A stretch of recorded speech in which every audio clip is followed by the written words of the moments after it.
So the materials that we are going to need to make a water cycle diagram is a clear glass bowl, small plastic or glass container, hot water, salt, ice, and plastic wrap.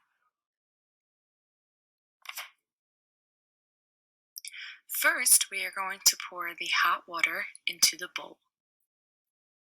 Next, we are going to add some salt water into the hot water. This will act as our ocean in our experiment. You are then going to add the small bowl into the middle of the big clear bowl. This is what it should look like.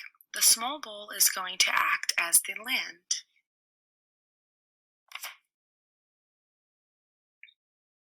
You are then going to need to cover the glass bowl with plastic wrap.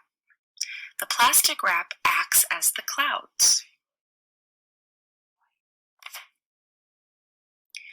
Now you will add the ice cubes on top of the cling wrap, placing them in the middle just like the small cup that's inside. By doing so, this will act as the cool atmosphere in our diagram.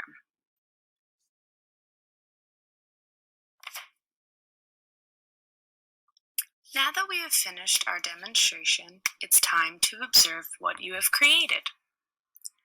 So, as several minutes pass, you will be able to see that the water is condensing into clouds on top of the plastic wrap. It will then start to precipitate back into the ocean, and hopefully some will fall into the small container that is placed in the middle of the bowl. Students will take out the small container and pour some of the water into cups and have the students try the water. Students should notice that the water is not salty because the water evaporated it and it doesn't bring the salt along with it, therefore making the water rainwater. What did you notice about what's going on inside the big clear bowl? Were you able to identify condensation, evaporation, precipitation, and collection?